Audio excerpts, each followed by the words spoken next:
What is up, you guys? It is your boy, Phoenix Brenton here, and welcome to today's video. And today's video, we are going to be doing the Green Bay Packers. Now, like I said before, no one has gotten me, like, any sort of, like, comment of not wanting to do it like this. So I will just continue to do it like this. But anyways, before we get today's video, like and subscribe. We're on the road to getting to 700 subscribers. I have a playlist of every single team in the NFL, and if your favorite team isn't there yet, it's probably because I haven't uploaded it yet. But anyways, enough said. Let's get into the video. And I was really debating on uploading this video, like right away, obviously, because I just kind of a little patient on doing it, kind of not. I don't know, but we're here anyway. So the Packers didn't really make a lot of big moves. In fact, they've lost more than they gained this year. But they didn't lose, and I am seriously tired of this. And I'm going to be completely honest with you. I'm tired of hearing that the Packers lost like a ton of players, like Rashawn Walker. Yeah, I think it's a bit of a loss, especially with what our current left tackle situation is going to be, which I'll talk about that later. But Rashawn Walker was not that great last year. Like, let me be perfectly clear with that. He was not great. He's not bad, but he wasn't great either. Elgton Jenkins, one of the worst guards last year, and he was barely on the field. Sean Gary, who we traded for, by the way, and whoever thinks that trade we got fleeced, I don't know what you're talking about. This man was released, but I don't know how, but we traded him to the Cowboys, of all teams, which I think is pretty funny, for a 2027 fourth, which I feel like it's almost like you almost could consider this part of the Micah Parsons trade just a year later. But that's just me. Well, no, never mind, I guess. Uh, like Quay Walker, I think is a bit of a loss. I will admit, Quay Walker was a very solid linebacker, but we did end up replacing him later, which I also talk about. Malik Willis was pretty unfortunate to lose. He was a great backup quarterback. And Romeo Dobbs, and I think this is the one that a lot of people freaking over talk about for some reason. Like, Romeo Dobbs is not great. Like, why are we saying Romeo Dobbs is like the most consistent receiver on the roster when he clearly wasn't? Christian Watson was the most consistent receiver last year, in my opinion. And then maybe Dobbs. Dotavian Winston supposed to get traded. I don't really see, like, obviously I think the Eagles won the trade, but we traded him off and got like fifth and a sixth and stuff because we couldn't fit him in the roster of where we currently were. Which is why I think the Packers did a good move, but the Eagles also took advantage of a great opportunity. And then what they did do during free agency. First of all, they got Zaire Franklin for Cody Woolen. Cody Woolen is a great, like, depth defensive lineman, but he isn't anything much afterwards. While Zaire Franklin is an actually good starter. They also actually, just as recently, signed Tyrod Taylor, who I think will be a good backup replacement, extended Isaiah McDuffie, which I think was a smart move as well, signed Benjamin St. Juice, nice depth at corner, something we desperately needed. Signing Javon Hargrave was definitely the biggest move they made, which I like this move, but I'm not a big fan like I would be if like it was like some big guy at nose tackle, because that's what we needed, not like a Javon Hargrave. Not saying he's bad by any means, though. We also went and extended Jalen Reed, Christian Watson, and also Sean Ryan, which I think were very good moves because, well, we needed someone in the offensive line. Well, I think Jalen Reed Christian Watson, locking them up is the right decision to do. And also, that's not including some of the players they went and drafted, which, by the way, the Packers had an amazing draft, in my opinion, despite without having a first round pick. Drafted Brandon Cisse, who should have been probably taken in late round 1 or early round 2, is insane to me. I also like the Chris McClellan pick. Just nice depth at the interior defensive line. I also really liked the denied Dennis Sutton pick. Denied Dennis Sutton, I was extremely shocked to be available in round 4. Because there were people that were thinking he might have been like a late round 2 pick or an early round 3 pick. Not like a late 4th round pick. That was probably the biggest steal in the draft.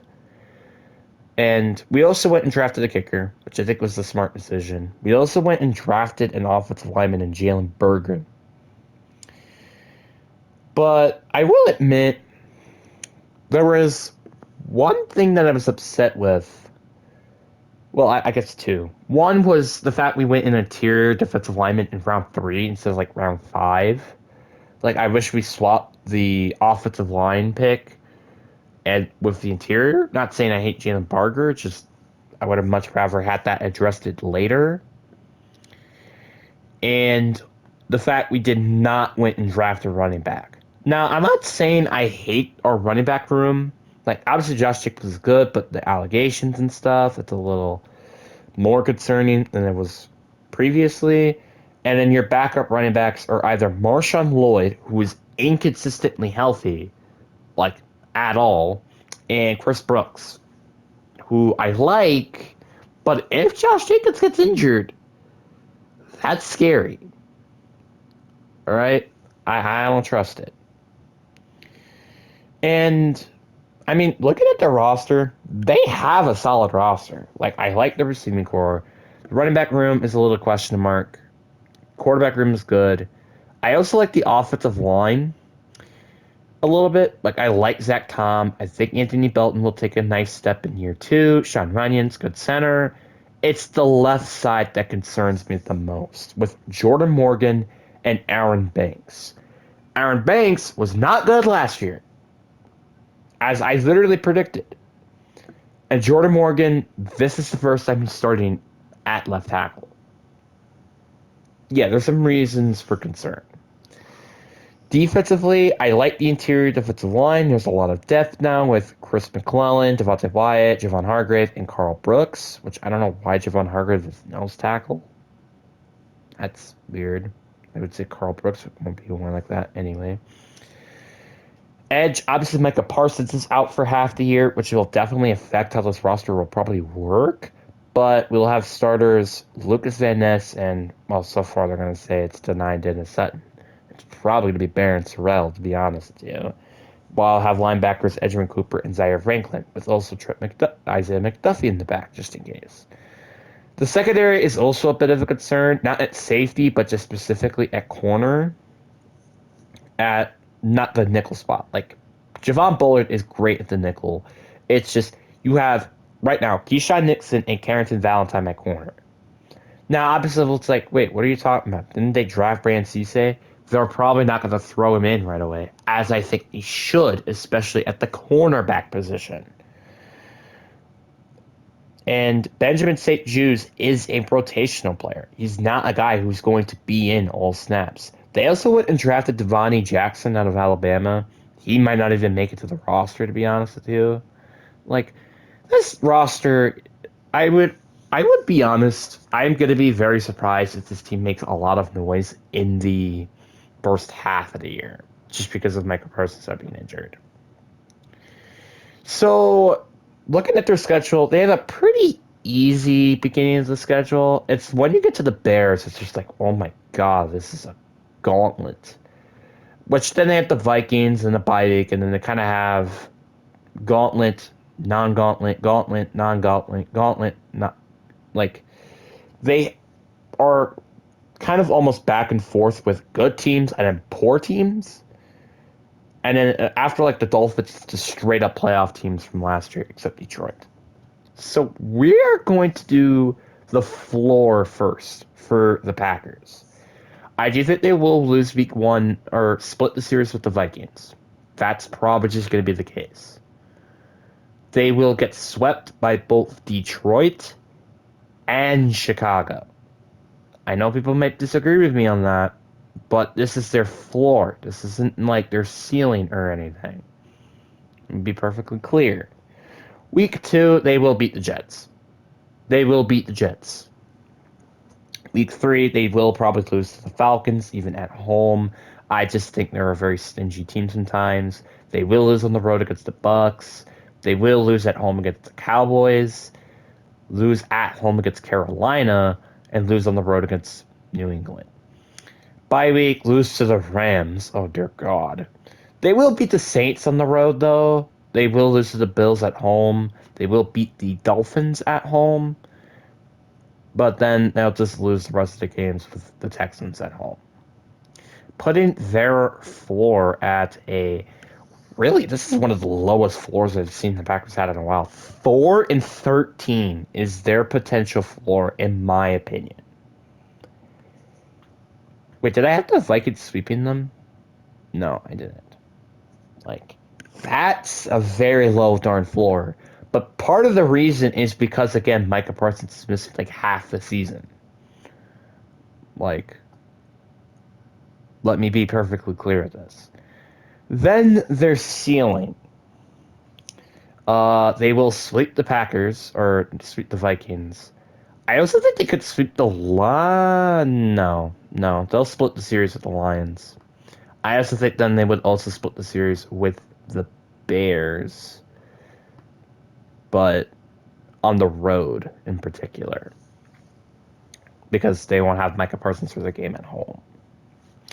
Anyway, uh, obviously the Jets will still lose. I think they will beat then Atlanta. I think they still lose on the road against Tampa. I just don't really think that's going to be a good game for them. They will win at home against Dallas, and then they will beat the Panthers at home. I think they'll still lose to New England on the road. They still will lose to the Rams on the road. Oh, I bet. They will lose to the Bills at home, but then they will also still beat the Texans at home, putting their ceiling at 11-6. Kind of can see what I mean. Like, this might be a legitimate down year for the Packers. Like, I would be kind of surprised. Like, even this, I'd be surprised about. Like, obviously, you could maybe tempt me to say the Packers could beat the Bills at home, but, like, we're not beating the Rams on the road. We're not beating the Patriots, I think, on the road, especially without Micah Parsons. We're not beating the Lions on the road without Micah Parsons. I don't think we're beating the Bears without Micah Parsons, even though we probably could. We could also beat the Bucks on the road, but like I don't see that either. So 11-6 is the ceiling. Maybe 12-5, but that's how I would say. But anyways, guys, that is it for today's video. I hope you guys enjoy. Peace.